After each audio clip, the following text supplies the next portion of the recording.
नमस्कार। मैं GRS news के लिए गिरीश शुक्ला। मध्य प्रदेश के आम चुनाव में कल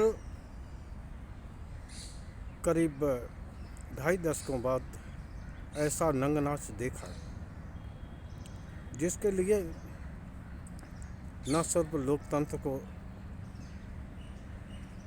शर्मसार होने की ज़रूरत है, बल्कि उन नेताओं को जो कि राजनीति को एक सेवा के रूप में लेती है। जब से राजनीति व्यावसायिक हुई है तब से सत्ता शीर्ष हो गई। पहले भी राजनीति होती थी, हार जीत होती थी, नीति सिद्धांत चलते थे, लेकिन अब जब से राजनीति ने व्यवसाय का रूप ले लिया है तब से न सिर्फ सत्ता ही केंद्र शीर्ष में खड़ी हो गई है, बल्कि चुनाव जीतने के लिए एन कैन प्रकार कुछ भी करना पड़े उससे किसी भी दल को या किसी भी नेता को परहेज नहीं। कल मध्य प्रदेश में छतरपुर में शराब या अन्य वस्तुएं बांटने के लिए रोकने गए कांग्रेस प्रत्याशी के ड्राइवर को कुचलकर मार दिया गया, जिसका कि मुकदमा भाजपा प्रत्याशी और अन्य 18-20 नामजद लोगों पर कायम हुआ है। दिमनी में जहां की मुख्यमंत्री पद के संभावित प्रत्याशी जो खुद को प्रचार करते रहे कि अगर वो भारतीय जनता पार्टी में सत्ता में आएगी तो निश्चित तौर पर वो मुख्यमंत्री बनेंगे, केंद्रीय मंत्री नरेंद्र सिंह तोमर, उनके क्षेत्र में भी कल तनाव की काफ़ी घटनाएं हुई। निश्चित तौर पर ये घटनाएं ये दिखाने के लिए काफ़ी हैं कि अब सिर्फ चुनाव जीतना ही राजनेताओं का मकसद रह गया है, सत्ताधारी दल का मकसद रह गया। अगर केवल चुनाव जीतने के लिए ही आपको राजनीति करना है तो निश्चित तौर पर ये स्थिति आपको निरंतर देखने को मिलती रहेगी। आरोप है कि उन्होंने अनुसूचित जाति के लोगों को भारतीय जनता पार्टी के कार्यकर्ताओं ने वोट डालने के लिए रोका और जिन लोगों ने मतदान केंद्र पहुंचने की कोशिश की उनके साथ बदसलूकी की गई। कई महिलाओं ने ये शिकायत की है। हालांकि ये जांच का विषय है और चुनाव आयोग को उसे गंभीरता से लेना चाहिए, लेकिन जिस तरह से मध्य प्रदेश में चुनाव आयोग खामोश दिखा उसकी तो सिर्फ आलोचना ही की जानी चाहिए। खैर, क्या होगा, ये चुनाव परिणाम 3 दिसंबर को ही आएंगे, लेकिन जिस तरह से 4 वीडियो आने के बाद नरेंद्र सिंह तोमर उस वीडियो से ही कन्नी काटते दिखे, यहाँ तक कि यूट्यूब चैनल न्यूज़ लॉन्चर ने जो वीडियो अपलोड किया था जिसमें कि कनाडाई व्यवसायी और नरेंद्र तोमर के डीलर जगमनदीप का इंटरव्यू था, जो कि वरिष्ठ पत्रकार अशोक वानखेड़े ने किया था, उस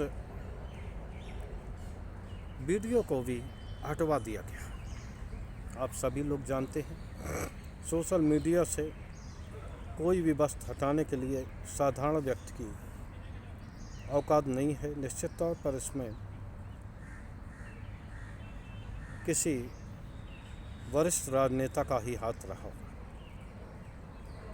खैर, लोकतंत्र का यज्ञ निपट गया, लेकिन जिस तरह से लोगों ने लोकतंत्र की आहुति में अपनी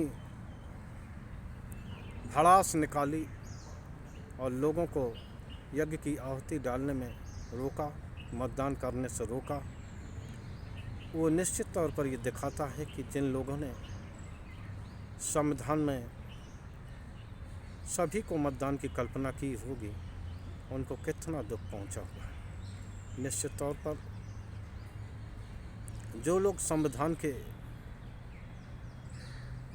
संशोधन की बात करते हैं, जो लोग संविधान के रिव्यू की बात करते हैं, निश्चित तौर पर बाबा साहब अम्बेडकर ने भी जब संविधान की अंतिम रूप दिया ड्राफ्ट तैयार करके, तब उन्होंने कहा था कि संविधान बहुत अच्छा है, लेकिन देखना ये है कि इसको हैंडल कौन कर रहा है। सत्ता पे जैसा व्यक्ति बैठेगा, संविधान को अपने अनुसार तोड़ेगा मरोड़ेगा, तो ये देखना है कि उसकी मंशा क्या है और वो किस तरह से संविधान का पालन।